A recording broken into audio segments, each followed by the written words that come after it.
Dans le cœur du Kansas, une petite maison blanche se dressait sur la prairie, abritant une jeune fille nommée Dorothy et son fidèle chien Toto. Mais un jour, un cyclone énorme s'abattit sur leur maison, la soulevant de son emplacement et l'envoyant tourner et atterrir dans un pays inconnu. C'était le pays d'Oz, un lieu magique où les rêves et la réalité se confondaient.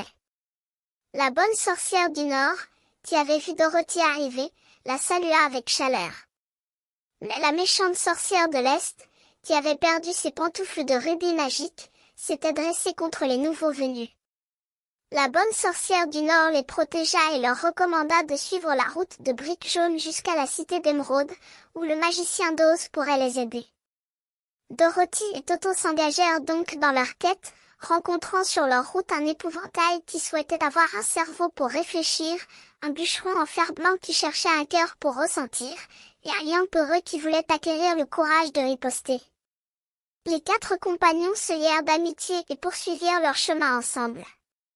Enfin, ils arrivèrent à la cité d'Émeraude, où le magicien d'Oz les attendait. Mais il leur fit savoir que pour obtenir ce qu'ils désiraient, ils devaient d'abord tuer la méchante sorcière de l'Ouest. Les 4 amis acceptèrent le défi et se mirent en route pour accomplir leur mission. Mais la méchante sorcière de l'Ouest, avertie de leur plan, ordonna à ses singes volants de capturer Dorothy. Les 4 amis furent emmenés chez la sorcière, où ils durent se battre pour survivre. Cependant, Dorothy, prenant un seau d'eau, versa le contenu sur la sorcière, qui fondit lentement et disparut.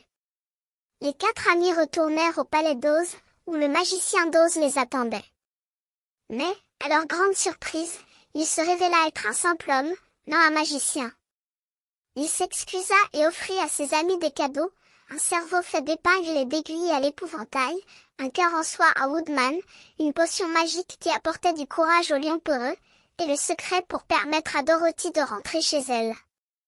Pour rentrer chez elle, Dorothy dut simplement taper 3 fois sur ses pantoufles de rubis. Elle le fit, et, instantanément, elle se retrouva de retour au Kansas, aux côtés de Toto. Elle n'oublierait jamais son incroyable voyage et les 3 amis qu'elle avait rencontrés sur le chemin.